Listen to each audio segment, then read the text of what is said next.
Hello, everybody. Welcome to the stream. For those of you just tuning in, that includes myself. This is Marlon here.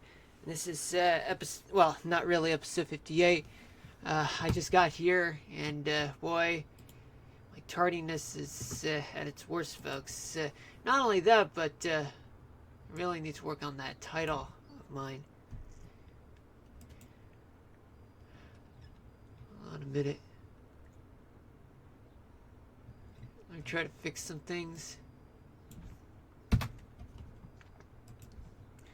Just give me a moment, folks. Give me a moment.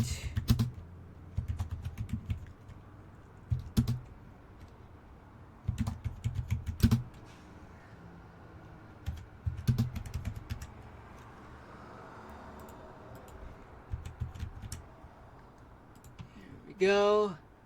And there we go. Okay. Yeah, I changed the title and as well as the tag, folks. So I apologize for that, and as well as another day without a green screen. But maybe tomorrow or Sunday I will. All right. So how you guys doing? You guys had a good day, or hoping that you guys have better days ahead. For me, I'm super tired, and I really wish that I can, just enjoy this day. But however, it's just that I'm tired. So much things today, but I'm not gonna go further into details.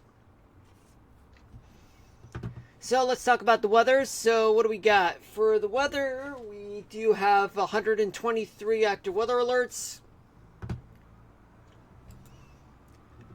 6 severe thunderstorm warnings in Michigan and Canada, 4 flash flood warnings in Georgia, Tennessee, Mississippi, and Canada, 9 special weather statements in Montana, Colorado, Michigan, Mississippi, Texas, Kansas, Tennessee, Arkansas. I think I already said Kansas, but whatever.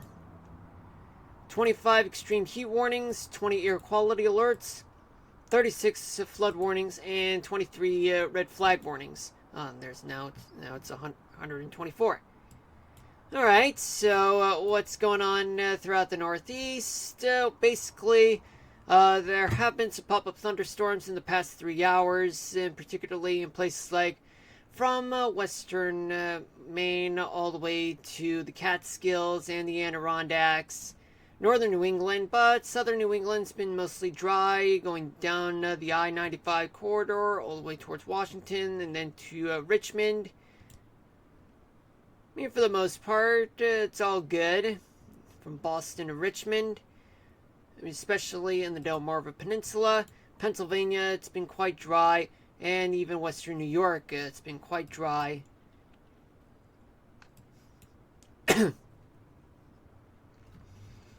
However, there are some air quality alerts throughout places in northern and northeast West Virginia. Now, what is this that's causing all this? Well, that's because there's Canadian wildfire smoke, and that has made its way towards the Mountaineer State. Although it's quite surprising that Western Virginia has not, Western Maryland has not issued any air quality alerts. Oh yeah, but Northwest, in some counties in Northwest Virginia, just outside of Washington, there are some air quality alerts though.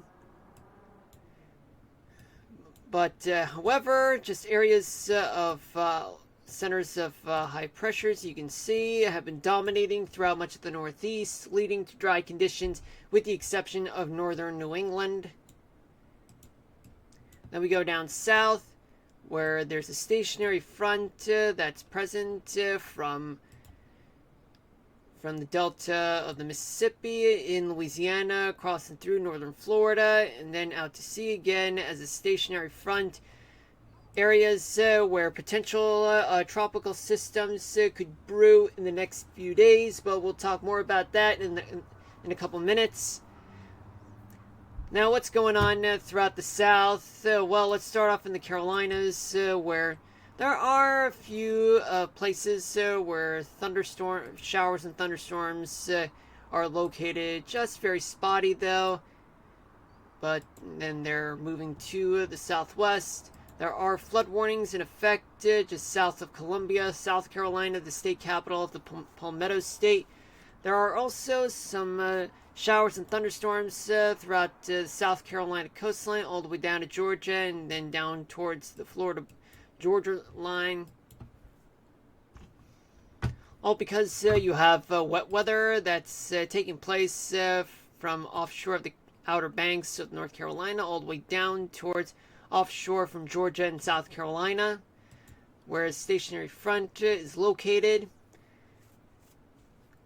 And we go to Georgia, another set of flood warnings just north, right between Dublin and Milledgeville, Georgia.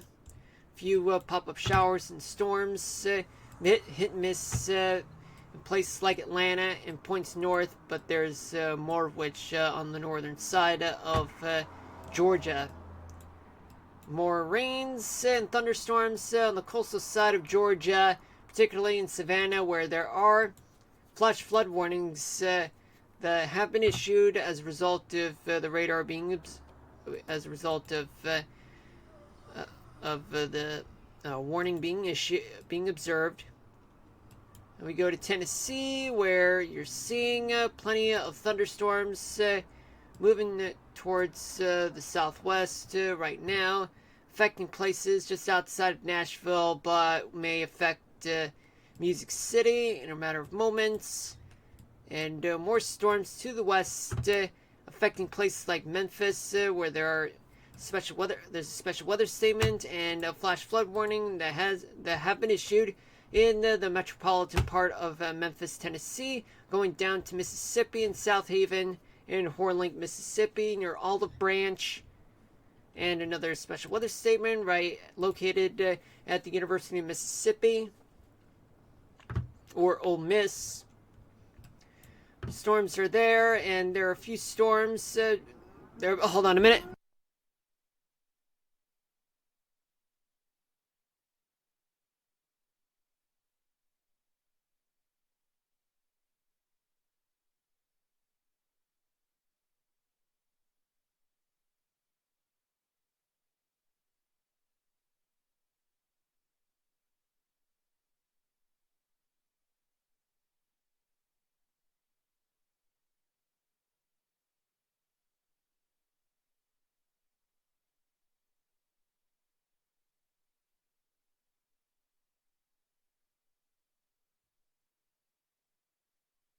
Alright, I'm back. I also had to get a bottle of water with me because my throat is itching.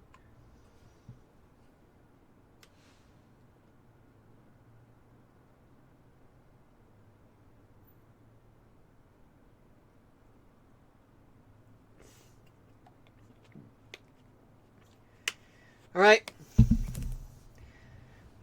Resuming, so what we have here, hold on a minute. Yeah, that's not what's supposed to happen. Some storms located in parts of northern Alabama. Some popping up, others just moving down southwestward. And there are a few showers in southwest Mississippi. Florida, there are lots of thunderstorms, daytime thunderstorms popping up in the past 3 hours, affecting much of the peninsula part of Florida, going all the way down towards Key West, where there's a special weather statement offshore to the southwest as a result of thunderstorms coming from Cuba.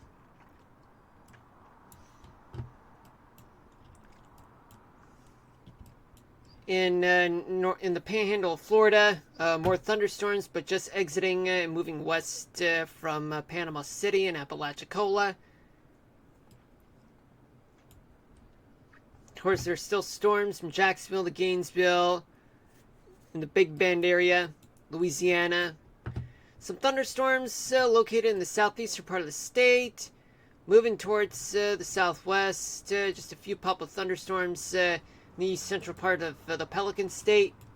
Arkansas, flood warnings been issued, located in Augusta, Arkansas, Texas. There are 2 special weather statements just located in Beaumont and points north. Storms are rolling in through southeastern Texas. Hold on.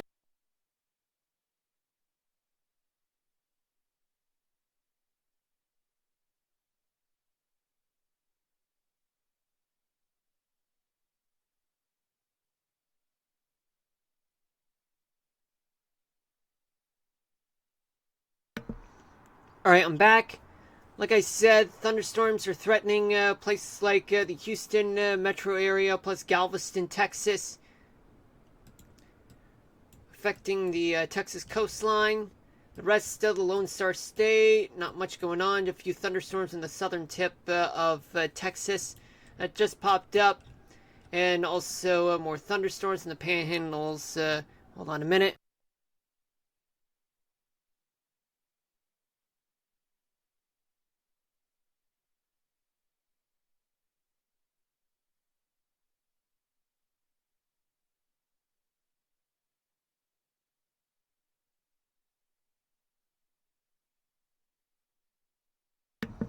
Alright, I'm back, so sorry about that once again.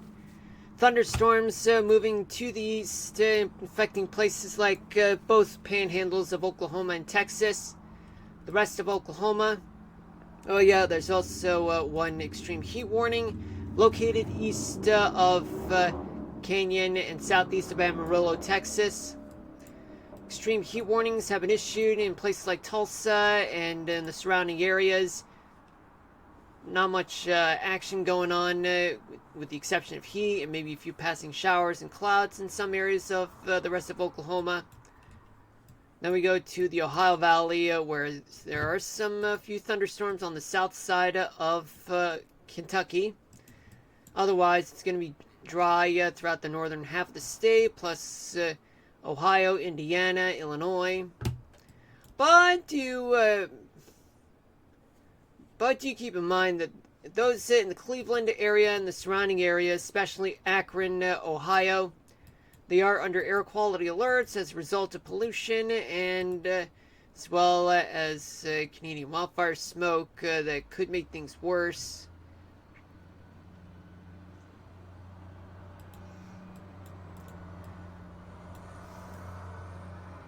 Then we go to the Great Lakes region where the thing is that there are flash, though although I would call a flash flood warning, but that's on the Canadian side of Lake Huron. There are severe thunderstorm warnings and a special weather statement just located between Goodar and Rose City, Michigan. More pop up thunderstorms that are happening just right about now in places like northeastern to southwestern Michigan and the Upper Peninsula of Michigan. A few passing clouds and showers rolling through the peninsula. Wisconsin, the eastern part of Wisconsin, particularly on the lake shores, right along Lake Michigan, there are air quality alerts as a result of the Canadian wildfires that have been brewing for some time, and yet it's been a problem as a result of prevailing winds moving a bunch of Canadian smoke, affecting places where there shouldn't be, and yet that keeps on happening, folks. Wildfires have not yet been contained, unfortunately. It's way up there for every firefighter in Canada to put out the flames out in the Canadian wilderness. Wisconsin, a few parts of the state, there are a few passing clouds and showers, maybe a few rumbles of thunder, just located east of Duluth, near Ashland, Wisconsin, the Dakotas, and Minnesota. There are some flood warnings in Fargo, southwestern Minnesota, and eastern South Dakota. There is a special marine warning just offshore from both Wisconsin and the Upper Peninsula of Michigan. There are stationary fronts that are located throughout eastern Dakotas and becoming a cold front in northwestern Minnesota. Another stationary front sneaking through western Wisconsin, southern Minnesota, then ends up with a surface low pressure center located in southeastern South Dakota. Then you have a cold front swinging through Nebraska, northeastern Wyoming, Colorado, then to Wyoming, but then transitioning to a warm front. But then we'll see what happens after that soon enough. There are areas of low pressure right along the Great Plains, yet there are some places in the Great Plains where there are some thunderstorms rolling across through various places in the Great Plains, but it's not widespread though. But there is a severe thunderstorm warning that's been issued, just located north of just southwest Waukene, Kansas, with 2 special weather statements there surrounding there. All because you have some thunderstorms moving in from New Mexico, affecting places like the Great Plains, like Kansas, all the way up to North Dakota, and even Iowa too. But right along the Missouri River Valley, they're getting rain going right now from the Sioux City all the way to Kansas City, right along the Missouri River Valley, including Omaha, St. Joseph. But in the Mississippi, not much is going on, despite some flood warnings in the southeastern part of Iowa. Mostly clear throughout much of Missouri. Why do I keep saying the state's wrong? In the northern Rockies, there are thunderstorms, a few thunderstorms, showers, and clouds moving in a counterclockwise direction in northern Montana. Elsewhere throughout Montana, it's quite dry for the most part. Plus, Idaho is quite dry too, despite the fact that there is an area of low pressure near Twin Falls, especially plenty of areas of low pressure in northwestern Wyoming and a high pressure center in southwestern Wyoming too.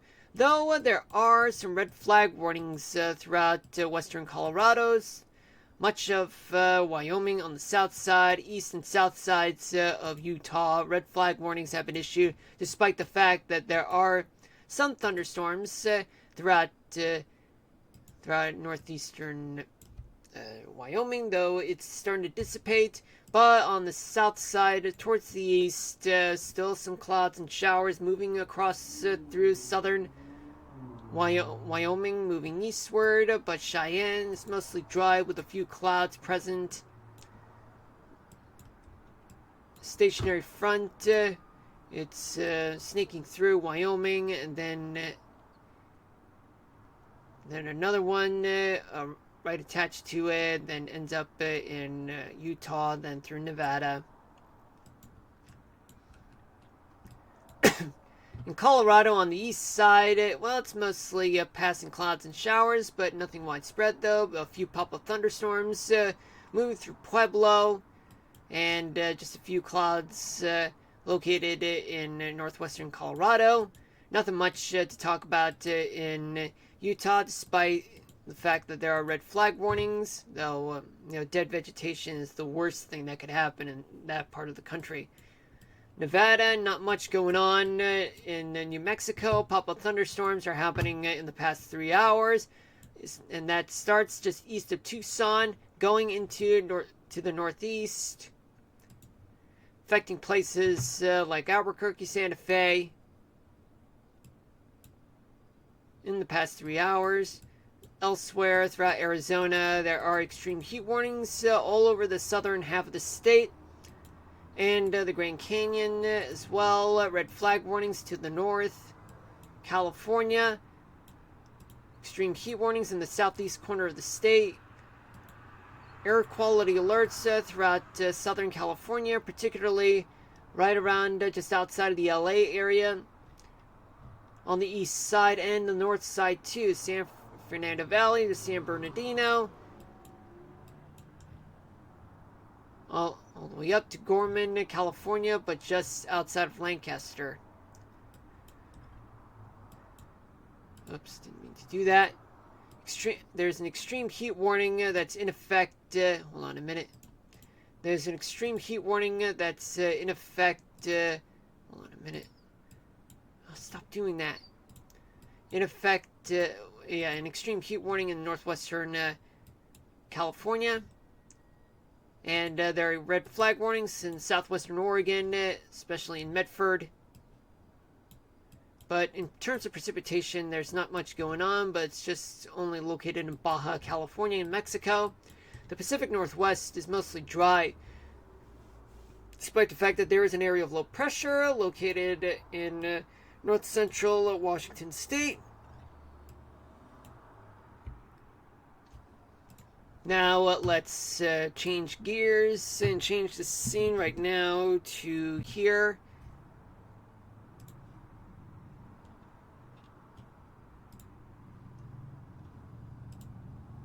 Here we go.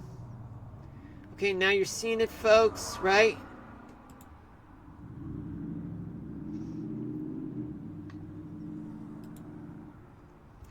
Okay, let me take a quick sip real quick.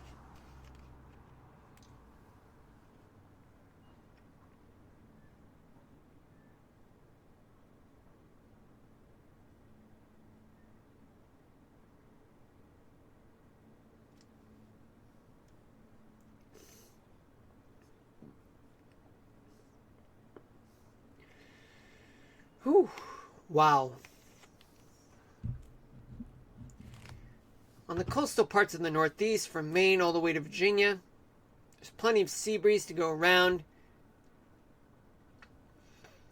In some places along the coast, they have winds that exceed 20 miles an hour, maybe up to 30 in a few places. In interior New England and upstate New York, you have winds shifting to the north at up to 20 miles an hour in many places, no more than that. Pennsylvania.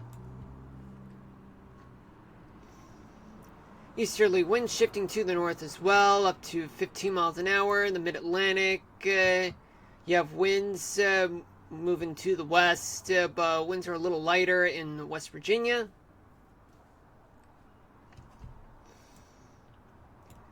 Temperatures in New England, they are in the mid-70s to mid-80s. Upstate New York, temperatures are in the upper 70s to mid-80s.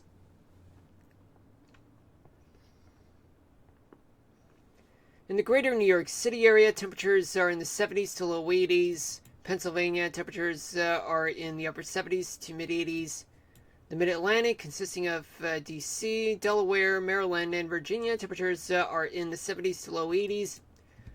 West Virginia, temperatures are in the upper 70s to mid-80s, then going down to the southeast. So what do we do? Okay, so from the Carolinas to Georgia, you have winds throughout much of those states coming from the northwest, blowing up to 20 miles an hour. But on the coastal side of North Carolina, winds top around up to 30 miles an hour, especially near Ocracoke in North Carolina. Maybe a little stronger, maybe up to 30 miles an hour in other places along the coast from North Carolina to Georgia.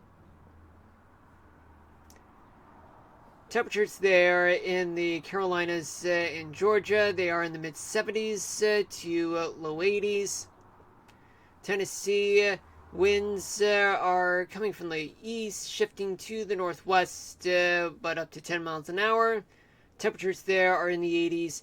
Alabama, Mississippi, winds are coming from the east, generally, though becoming lighter, though, and some winds may be shifting to the northwest, up to 10 miles an hour, but in southern Alabama, winds are blowing up to 20 miles an hour.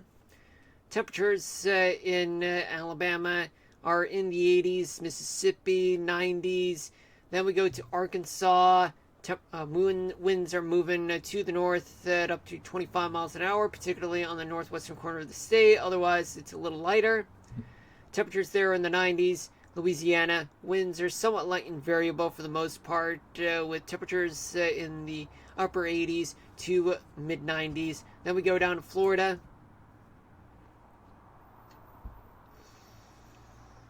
In the northern half of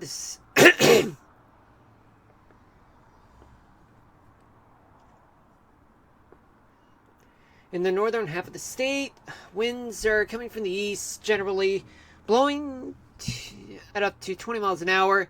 In South Florida, they're a little light and variable on the west coast. On the Atlantic side, winds are actually pushing to the west. But in the Keys, they're blowing to the northwest at up to 20 miles an hour statewide. Temperatures all across the Sunshine State, they are in the 80s.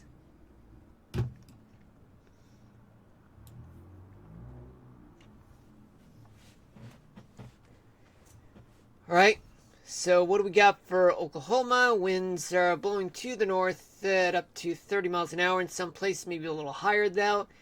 Panhandle of Oklahoma, winds are coming from the west though, blowing up to 30 miles an hour. Shifting to the north. In much of Texas, winds are coming from the Gulf, but blowing to the north at up to 30 miles per hour in some places. A little lighter in eastern Texas, but in western Texas, winds are also becoming a little light, though.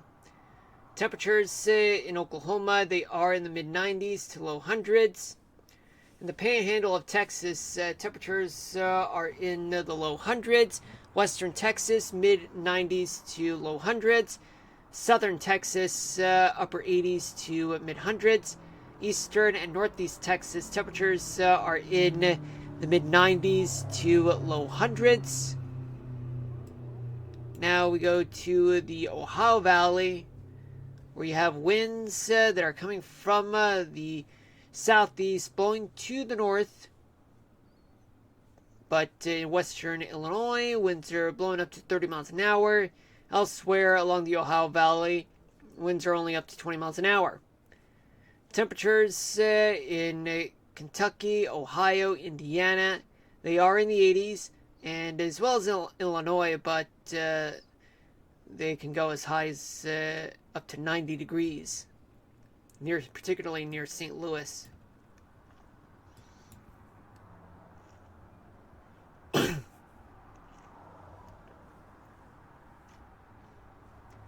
In Michigan and Wisconsin, we have winds generally blowing from the south, but in the lower peninsula, winds are moving to the northeast at up to 10 to 20 miles an hour, but Wisconsin and much of the upper peninsula of Michigan, winds are blowing up to 25 miles an hour. But temperature-wise, in the lower peninsula, they are in the mid-80s to low 90s. Upper peninsula, mid-70s to mid-80s. Wisconsin, temperatures are in the 80s. Minnesota and the Dakotas. What do we got? In the Dakotas, you have winds coming from the west, shifting to the southeast, but on the eastern side of South Dakota, winds are shifting back to the north, but to Minnesota. In Minnesota, winds are blowing to the north generally, though in western and North Dakota, the central and western parts of the Dakotas, winds are blowing up to 25 miles per hour. A little lighter elsewhere in the Dakotas. Throughout much of Minnesota, winds are blowing up to 25 miles an hour as well. Temperatures in the Dakotas, they are in the mid-70s, low 70s to upper 80s. Minnesota, temperatures are in the mid-70s to upper 80s, going down to the Missouri River Valley, where you're seeing much on the eastern sides of Nebraska and Kansas, plus Missouri and Iowa, winds blowing to the north. But its strongest winds are in Kansas, and they're blowing up to 30 miles an hour. But elsewhere, like Iowa, up to 25, especially western and northern Missouri, up to 25, eastern Nebraska. But in the western parts of Nebraska and Kansas, winds are actually coming from the northwest, shifting back to the north. And of course, there is a line of converging air in places like central Nebraska all the way to northwestern Kansas. It's associated with areas of low pressure and a stationary front that's located there.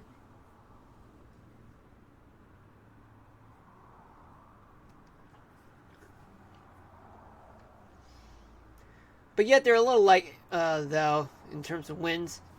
In Iowa, temperatures are in the 80s to low 90s. Missouri, upper 80s to mid 90s. Nebraska, low 80s to low 90s. Kansas, mid 90s to low hundreds.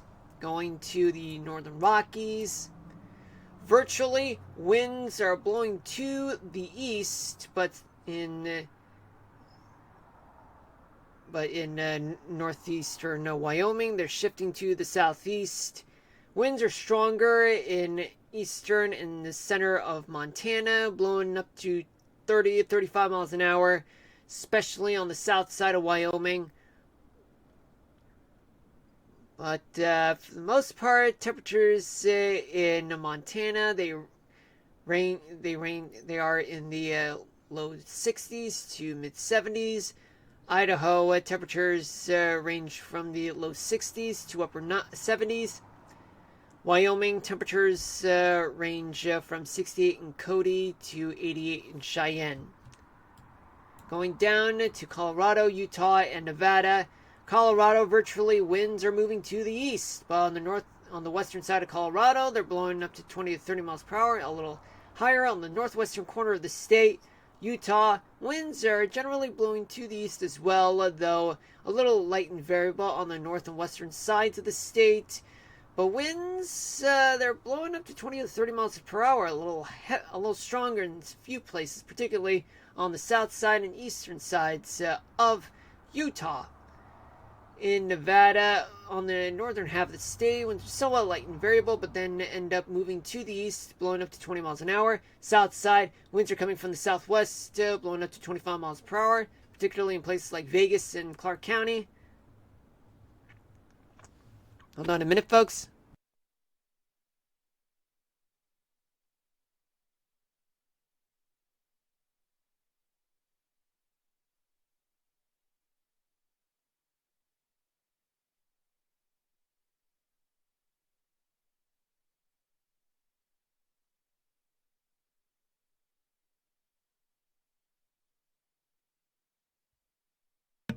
Alright, I'm back. Sorry about that. Temperatures in Colorado, they are in the upper 80s to upper 90s. Utah, temperatures range from 75 in Logan to 104 in St. George. Nevada, temperatures throughout much of the state, they are in the 80s, but in the southern tip of the state, they are in the 90s to upper hundreds. In the desert southwest, much of the two states of Arizona and New Mexico, they're generally blowing to the east for the most part. But in southern New Mexico, winds are only coming from the south, especially in Arizona, but shifting to the east though. Winds are stronger in the northern half of Arizona, blowing up to 20 to 30 miles an hour, maybe a little higher in a few places, especially in northwestern New Mexico. But elsewhere, it's just up to 20 to 25 miles per hour. Otherwise, it's light and somewhat variable. Temperatures in New Mexico range from the low 90s to mid hundreds. In northern Arizona, temperatures range from the low 80s to low hundreds. In southern Arizona, temperatures are in the triple digits. In California, winds are strong offshore, blowing up to 40 miles an hour, particularly offshore from Northern California. But winds that do make it onshore, they're only blowing up to 20 to 25 miles an hour, but near Eureka, just up to 30 miles an hour. And winds in Northern California, they're actually blowing through the Sierra Nevadas, through Central Valley. Before that, up to 20 miles an hour, but outside of LA, they're blowing to the northeast at up to 25 miles per hour. We got temperatures at 68 in Eureka, and 75 in San Diego, but but in the Bay Area, but then you have San Jose and LA at 95, 109 at Indio. Temperatures are in the triple digits all throughout the Central Valley, California. Then we go to the Pacific Northwest. Winds are somewhat light and variable throughout much of Oregon, with the exception of coastal Oregon, where winds are moving to the south. On the beaches, they're blowing up to 30 miles an hour. Washington State, winds are generally moving to the east, but on the east side, they're blowing up to 20 miles an hour, but a little light and variable in Olympic National Park in the interior. Temperatures in Oregon, they are in the 70s to mid 80s. In Washington State, temperatures are in the low 70s to low 80s. Now let's talk about gusts. Where are the gusts? There are strong gusts in the mid-Atlantic all the way to the Carolinas, blowing up to 30 to 40 miles an hour. That's because potential tropical developments that could happen, which we'll get to it in a few minutes.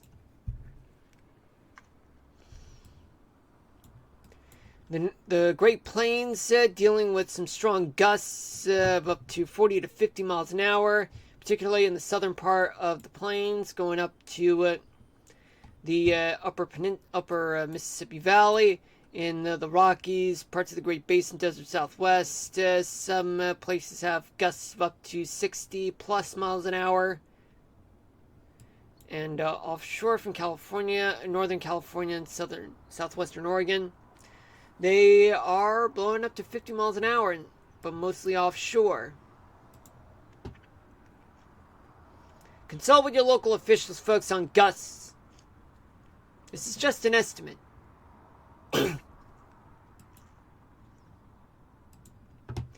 There's plenty of humidity in Florida all the way to the Carolinas. Another batch of humidity in the northern plains, Dakotas, upper Mississippi Valley, northern Montana, and even the Adirondacks and the interior parts of New England, northern New England.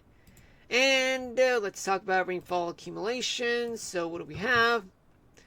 Just up to an inch or two of rain throughout parts of Florida, Georgia, South Carolina, and up to 4 inches of rain, maybe a little higher.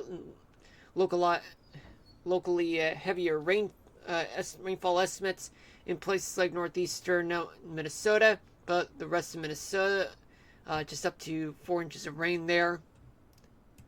Northern Montana, up to an inch or two of rain. Inch and a half, I should say. Alright, so now let's switch. No, not really. I still have a lot to talk about. Let's talk about upper level winds. So treat this as what's going on right now. Let me turn off the AC, folks. Hold on a minute.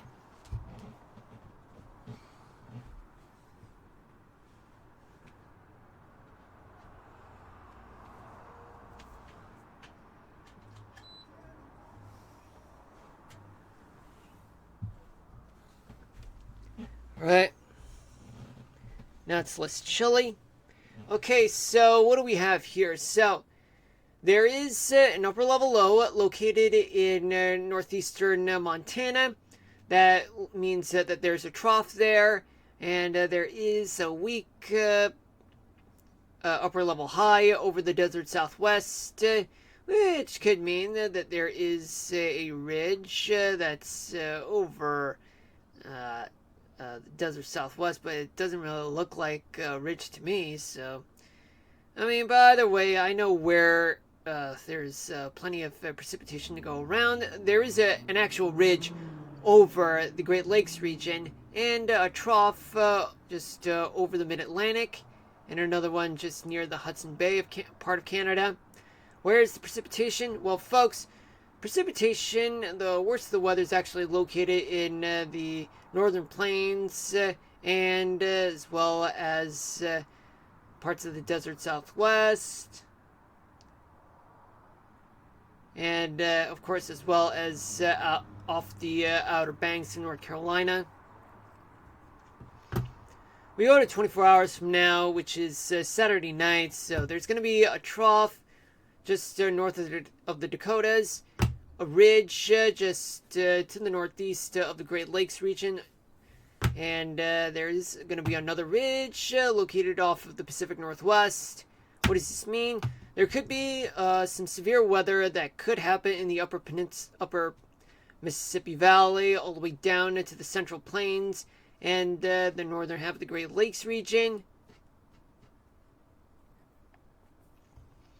More pop-up thunderstorms throughout the South and the Mid-Atlantic. Well, we'll keep an eye on this, and then we go to another 24 hours from then. It'll be on Sunday night, so that means that there is going to be a trough just located over north of North Dakota. And then there is going to be a weird-looking upper-level high located over the west coast, which means that there could be a weak ridge, somewhat of a ridge, located over the west coast. There's an actual ridge just north of Maine, which means that there's going to be some strong to a little bit severe weather in places like the upper Mississippi Valley, all the way to the Colorado Rockies, parts of the northern half of the Great Lakes region. And finally, by Monday night, there's going to be a trough located over the Great Plains and another one attached to it north of Minnesota. It's going to be an upper level high that's going to be over the Sierra Nevadas, which means there could be a ridge over there. And a ridge will remain throughout off of the northeastern part of the United States, which means that there's going to be some strong severe weather in places like Oklahoma and northern Texas, all the way to the Great Lakes region, and as well as the upper Mississippi Valley. Sorry about that. Oh yeah, and there is an upper level high located off of Florida. What does this mean? I mean, there's going to be still some wet weather there. Alright, so now let's tune into the tropics. So what do we got? So there is a disturbance off of the Carolina coast. And it's going to form a 10% chance. There's going to be a 10% chance of formation within 48 hours from 1:26 p.m. Eastern Daylight Time. 7 days, 10%. There is another system that does have some potential of development within the next 7 days, but within 2 days, it's not going to happen. 40% chance within the course of like between 2 days and 7 days. So after the 2 days, there could be up to 40% chance, but we'll see what happens, folks. So let me see what we got. If that's going to happen, then the only thing we can focus on is what's going to happen just close to home. So, let's see. From what it looks like, based on what I've seen just off of the Outer Banks, it doesn't really look like as though there is anything interesting. Going into Tuesday night, there's not a chance that it's going to form. Yeah, it's just not really there. It doesn't really look like as though it's much of a threat. I don't see any signs of development. For Thursday night, maybe a little spin, but it's not quite there. It's going to move out, though. Now, let me use the European model, because we just used the American model. So, let's see. We have something here. So, let's go to 24 hours from now. Looks like as though it's going to move out. Sunday night, it's also going to move out. Monday night, also going to move out. I don't think it doesn't have a good chance of development. Doesn't look like as though there could be a chance of development. And what about Tuesday night? Yeah, it's gonna shred the system. Tuesday night, then by Wednesday night. Yeah, this is gonna shredded. Thursday night. Not quite, folks. Not quite. Yeah, it turns out this system is good as shredded. I mean, if you don't have a sign that the wind barbs, that they have their winds moving in a counterclockwise fashion in the upper part of the atmosphere, that just means that there's no chance of development. I mean, there could be, but in my book, it's just gonna shred the system to bits, and then after that, it's history. It's only gonna be a big rainmaker, nothing more. I mean, I checked both the European and the American models, and they don't look like as though they have any greater confidence based on my observations.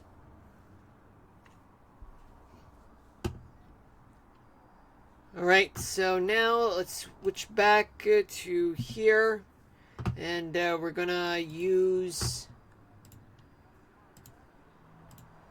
here, and we're gonna talk about temperature for the next 3 days. So what do we have? So where are the warm lows? Warm lows, they're in South Florida, especially in the southern plains, lower to mid Mississippi Valley, parts of the desert Southwest, and Central Valley, California. Where the chilly lows, the Rockies, parts of the Great Basin too, and even parts of the Cascades as well. Now, what about tomorrow night? Where are the hot spots? Where are the heat waves? Lower Mississippi Valley, Texas, Southern Plains, and even the Lower Peninsula of Michigan. The desert Southwest, parts of the Great Basin, much of California, and the leeward side of the Cascades. A little bit chilly weather in the Wyoming Rockies. So what about Sunday morning? Well, I can tell you this, folks, is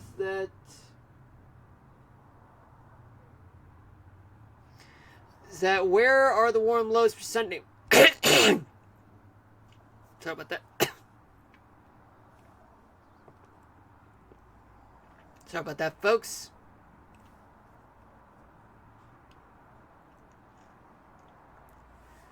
Where are the warm lows? Hold on, let me take a drink real quick. I don't think this is helping my voice.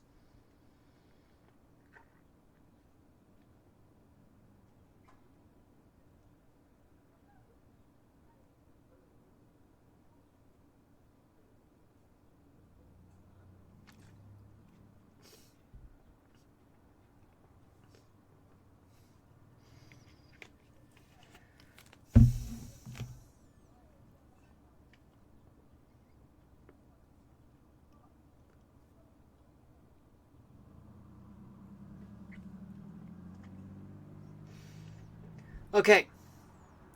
Where are the warm lows? Much of Florida,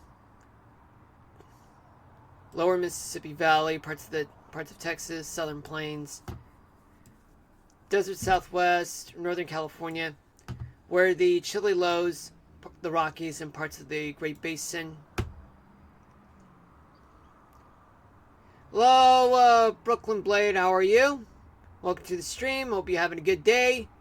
For me, I'm just doing the weather and discussing about what's going to happen in the next 3 days. I've done my tropical update, current conditions. Sorry about that. Now let's focus on what's going to happen on Sunday night. Where are the heat waves? Heat waves are going to happen in the lower Mississippi Valley, Texas, Southern Plains, desert Southwest, parts of the Great Basin, leeward side of the Cascades, especially much of the West Coast. Thank you so much for the follow, Brooklyn Blade. I appreciate you so much. Welcome, welcome. Yeah, I play yeah, I play some games, and in this stream I play Minecraft, Kingdom Hearts. But right now, this is more of like a national weather discussion that I'm coming up with. It's a meteorologist thing, like yours truly's doing, because because as a meteorologist, you got to talk about weather.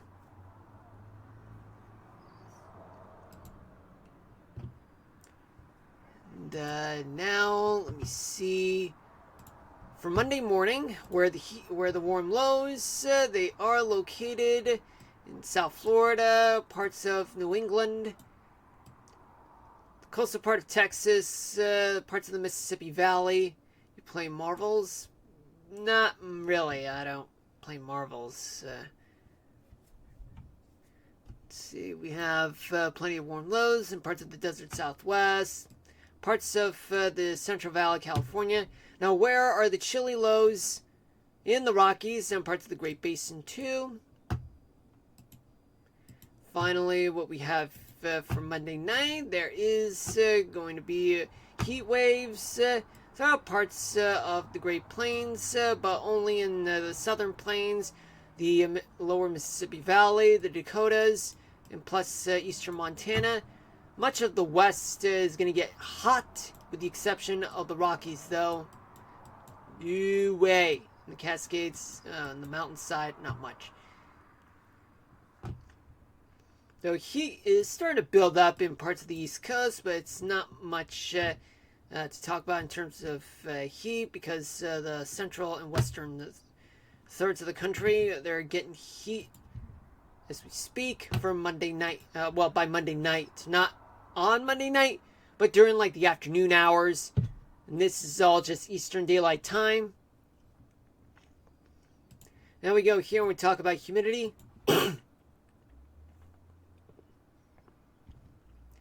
about that, my throat is so dry. Where's the humidity? Well, the worst of the humidity is actually in the central third of the country, plus the southeast, and the rest in the northeast, though they're humid, but not as humid as those down south and in the central part of the country. There is a lot of humidity that's building up in southern Arizona, and a little bit of humidity in parts of the west coast for tomorrow morning. And what about tomorrow night? By tomorrow night, anywhere east of the Rockies, with the exception of western Texas and the Dakotas, there's plenty of humidity to go around, but also there's not enough humidity to discuss from Maine all the way down to Washington, D.C., right along the I-95 corridor. Plenty of humidity in southern Arizona, and especially in parts of the west coast. Now, what about Sunday morning? There's plenty of humidity all across the south. The Mississippi Valley, Ohio Valley, Great Lakes region, Central Great Plains, and even parts of the Northeast too. Desert Southwest, mostly in Arizona. And a little bit of humidity that's still there in parts of the West Coast. For Sunday night, there's going to be humidity all across the south, except for western Texas. Plenty of humidity starts building up in the Northeast. A lot of humidity in the Ohio Valley, the Central Plains, Upper Mississippi Valley, the Great Lakes region. A little bit leftover humidity in southern Arizona, and more humidity in parts of the West Coast. Monday morning, it's going to be a lot of humidity still in the same regions. The south, the northeast, but less humidity in the Appalachian Mountains, in Pennsylvania, the Catskills, and Finger Lakes region, southern tier part of upstate New York. Plenty of humidity throughout the Ohio Valley, Central Plains, Mississippi Valley, Great Lakes region, southern Arizona, and parts of the West Coast. And finally,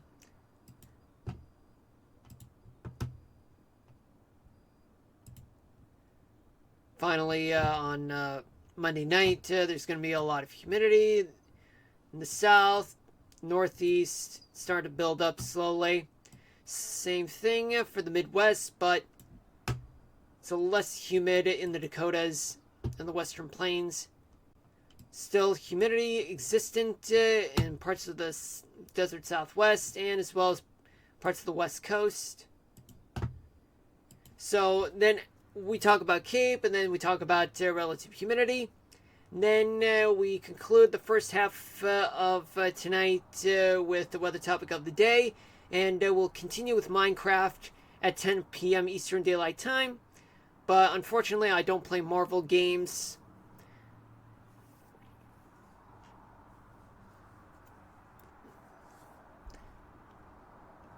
See, let's start off with tomorrow morning in terms of Cape, which happens to be convective, available potential energy. In English, that means updraft. The worse the updraft, the more storms it'll trigger. But as long as the ingredients are there,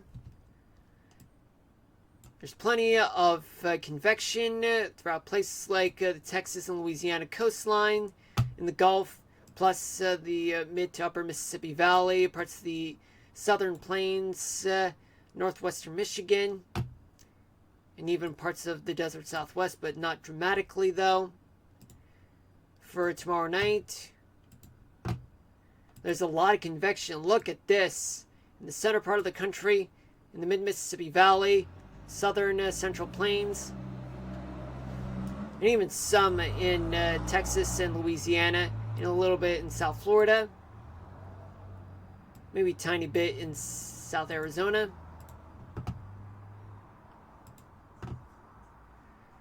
For Sunday morning, it's going to be plenty of convection, but not much though in the Gulf Coast, but some convection will occur throughout the Central Plains. What about Sunday night? Lots of convection in the southern Central Plains, mid-Mississippi Valley, parts of the Ohio Valley, and even parts of Florida and Texas and Louisiana, but on the coastal side though, and northeastern New Mexico.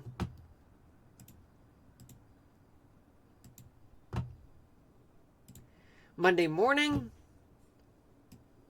some convection in South Florida, coastal parts of Texas and Louisiana, and even Oklahoma and the panhandle of Texas. And finally, there's plenty of convection throughout the mid-Mississippi Valley, the Ohio Valley, southern plains, a little bit of convection all across the Gulf Coast, and even the desert Southwest and the Front Range of the Rockies in Colorado, and as well as New England. Now let's change to the radar, and just to see where there's going to be plenty of precipitation, some storms. There's going to be plenty of which throughout the southeast.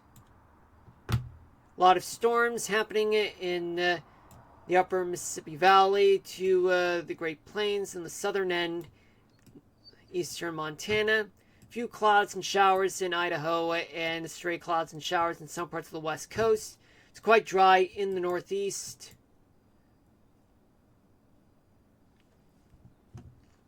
And the Great Basin, and parts of the desert Southwest. Let's go to tomorrow night.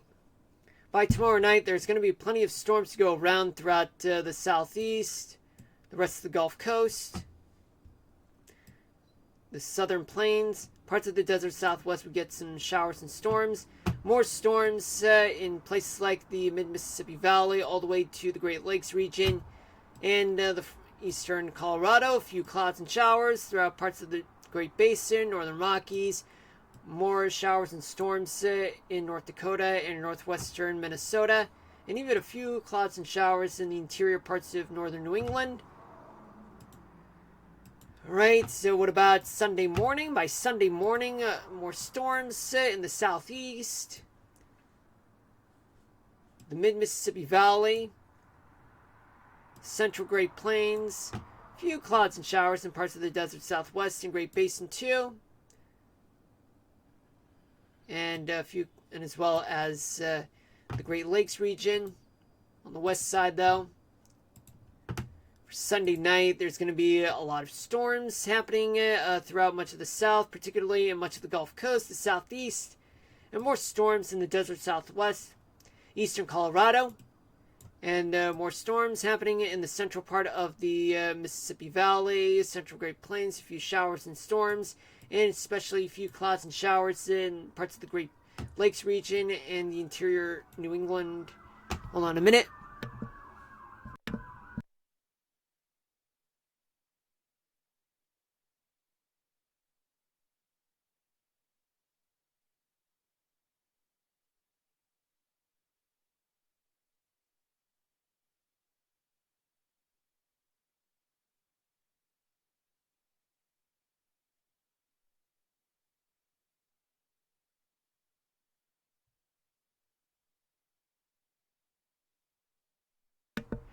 All right.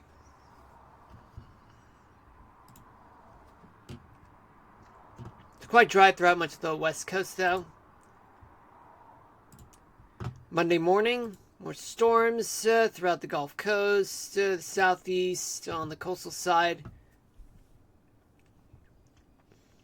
Storms still happening in the Great Plains region, Great Lakes region too, upper Mississippi Valley, offshore showers and clouds off of New England, and even a few clouds and showers in some parts of the west coast. Stray ones, actually.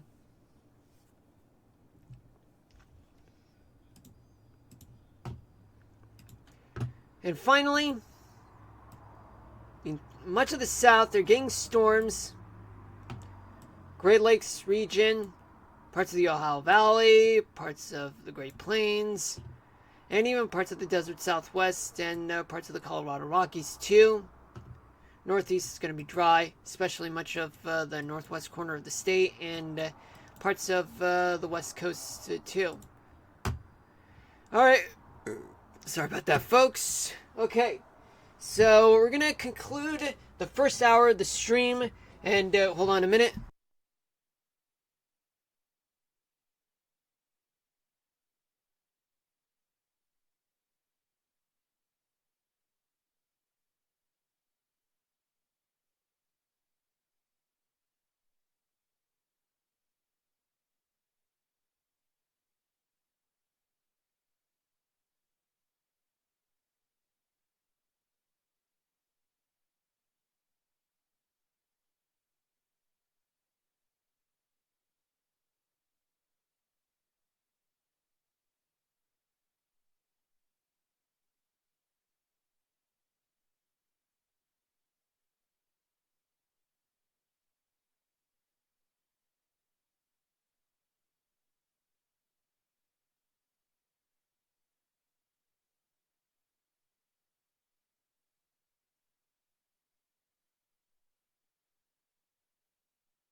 So sorry about that, folks. Apparently, obnoxious people are just so annoying. But this is it for the national weather discussion. But the stream, well, we'll end it after we do the weather topic of the day. It should take about a few minutes of your time. But right now, I just need to find what I actually wrote, folks. Just hold on a minute, folks. Don't go anywhere.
Yes, still going on, folks. Apparently, this is taking a little longer than it should.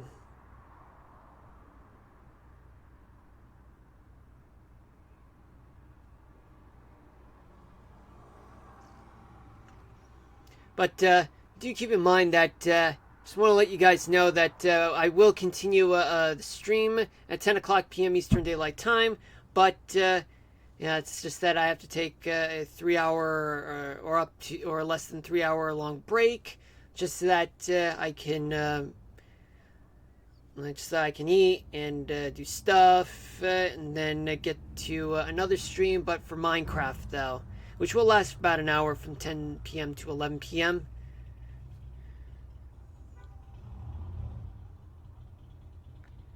Just hold on a minute, folks. I think I can hear background music, folks. Hold on.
All right, folks. I found the weather topic of the day. Now, the weather topic of the day is what's the difference between sensible heat and latent heat. Well, right now, I just need to find the right satellite just to give you guys a better idea.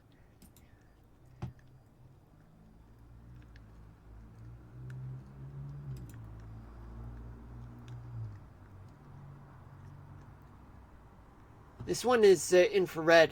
This one tells where the infrared radiation is located, where it's rising. But I guess for some people, it may not work. Just trying to find the right one, folks. Just trying to find the right one. Yeah, I think we could just no. Didn't mean to do that. Sorry about that. Okay.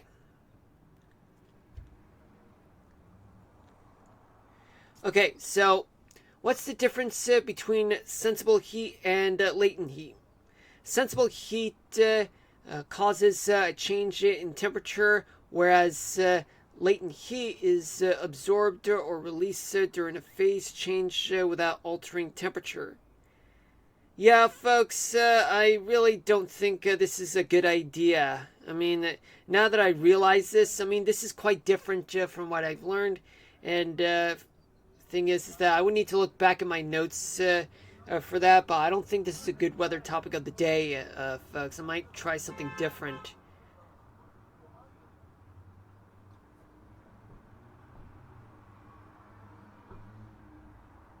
Just hold on a minute, folks.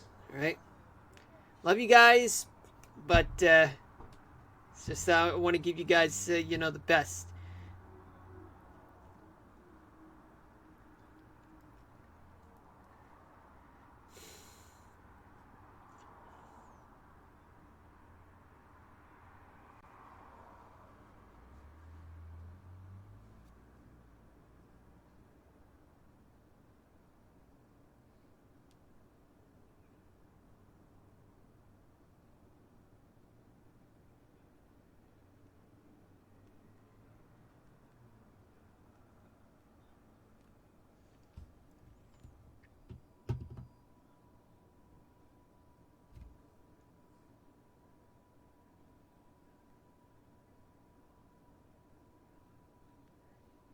Okay, I think I found the weather topic of the day. We'll just switch gears to here, but I might have to change the GFS model to here, because I mean this is much better.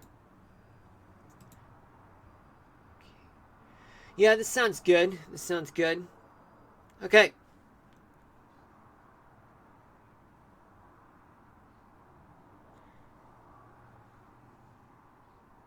So the weather topic of the day is what is the GFS model? What does it stand for? In meteorology, GFS stands for Global Forecast System. It is a weather forecast model produced by the National Centers for Environmental Prediction, or NCEP. The GFS model generates data for a wide range of atmospheric and land soil variables, including temperature, wind, precipitation, soil moisture, and ozone concentration. The GFS is a crucial tool used by meteorologists for global weather forecasting. It takes in a vast amount of data from various sources like satellites and weather stations and uses it to predict future weather conditions. The model is run 4 times a day, providing forecasts for up to 16 days. It also serves as initial or boundary conditions for other NCEP models used in regional, ocean, and wave predictions.